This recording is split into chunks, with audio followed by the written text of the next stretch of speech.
Welcome back to Sports Fans Only with your boy Sean Mack, and today I'm here for some sad breaking news. Not sure if anyone's heard about it. If not, you're about to know about it.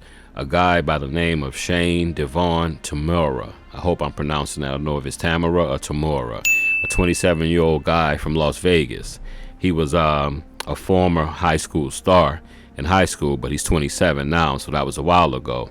But he walked into a downtown Manhattan office yesterday in NYC, targeting NFL offices. Shane took out 4 people that day, and one person was also struck, and they're in critical condition at the time. A note was left in his pocket stating that he thought he had CTE. That's where I come into this. But one thing we do know for sure is that Shane had been dealing with medical issues for years before this tragic event took place. You know, CTE is one of them things where I do Death After Sports. It's a segment I have on this channel, and I've always stated that it's one of them things we don't pay attention to. It's not like a broken leg or a broken arm where people see what it is.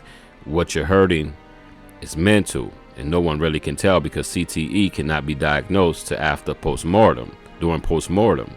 Now, I'm not saying this guy had CTE because he said it, but you know, he could just be a loon case that did what he did. But CTE is one of the things that will make you do something like this.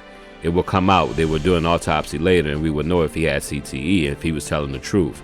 But it's a horrible situation. So what we're going to do is this. We're going to play some news coverage from this incident, and I'll be back to spit some more of that hot fire. Holla. Who killed 4 people and seriously injured another after a shooting at an office building in New York, spent time in Southern California growing up. The shooter, identified as Shane Tamura, graduated from Granada Hills Charter High School in 2016, where he was a football standout. He transferred there from Golden Valley High School in Santa Clarita. Old teammates of his we spoke to described Tamura as a good person who never caused any problems. And letters found on Tamura's body after yesterday's shooting show that he blamed football for giving him CTE. He also blamed the NFL, although he never played professionally. As we continue to follow the latest, let's get to ABC's Nicole D'Antonio, who is live from Washington. Nicole. Well, and Rachel, John, this morning we're also learning more about the moments leading up to that mass shooting. Police believe the shooter traveled cross country from Las Vegas to New York City before opening fire in Midtown Manhattan. This morning, an active investigation into a mass shooting in an office tower in the heart of New York City. Authorities say the shooter is 27-year-old Shane Devon Tamura.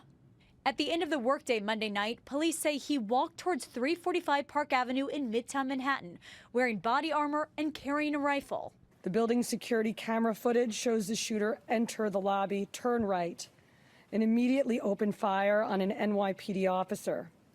He then shoots a woman who took cover behind a pillar and proceeds through the lobby, spraying it with gunfire. Authorities say the suspect then went into the elevators where a woman was getting out. The shooter then calls the elevator, which opens in the lobby. A female exits that elevator, and he allows her to walk past him unharmed. He then rode to the 33rd floor, where he allegedly walked the floor, firing rounds, striking and killing a woman before police say he turned the gun on himself. The building where the shooting occurred is headquarters to major companies, including the financial firm Blackstone and the NFL. Inside, workers were told to shelter in place, some employees even using office furniture to barricade the door. We heard multiple shots go off in quick succession from the first floor, and a lot of us just rushed into the room. Some went out in the back door, out onto the street. Other people, including me, we ran into the conference room and then eventually barricaded the tables across the doors and just stayed still. Outside, witnesses described the chaos on the streets. I heard, you hear like, I thought it was like drums or something, and then I was like, what's happening? We just kept walking, and then you see people running at you. And so then we're like, what's happening? It's like, we heard gunshots, so we just ran.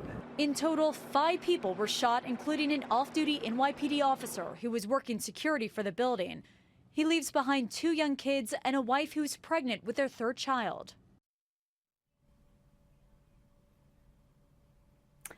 Now, the man was found with a note in his pocket that may point to a possible motive. Police say a handwritten note claimed he suffered from traumatic brain injury and made a vague reference to the NFL.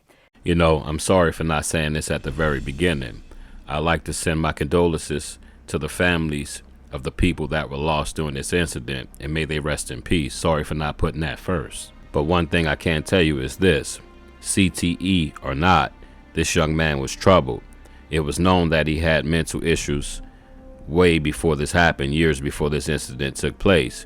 So were those mental issues because of CTE? We will never know. But there has been a study done, and a lot of a lot of high school students and college students are showing signs of possible CTE. There's no way they will know until they come out with a test for CTE that can be done while the patient is still alive. But one thing I can tell you this: it's a horrible situation. And this is something that I'm not sure if this is going to bring it to the spotlight where we need to take care of the CTE issue. But sometimes bad things happen. And believe it or not, good things come out of it. So a couple of people in the NFL that's lost their life and done horrendous things to family members. You have Javon Belcher, Kansas City Chiefs. Took out his baby mother, went to the facility, took himself out. Chris Henry, with his fiancee Lolina Tonga, jumped off the back of the truck, took himself out, CTE. Aaron Hernandez, enough said, CTE. Like it or not, he had it. Junior Seau actually was one of the only people that took himself out, and because he knew he possibly could hurt his family, and he wasn't feeling the same way that he always felt, happy and go lucky and jolly. I say that to say this: we'll never know what was going on inside of this young man's mind, but it seems like CTE can be had, and you don't have to have made it to the NFL. Just from 8 years old to Pop Warner to high school to college, seemed like that's enough. In the practices, seems like that's enough to actually give someone CTE. Now, we'll never know what really happened inside that guy's mind, because he's gone. All we can do is do an autopsy and go off of what he said.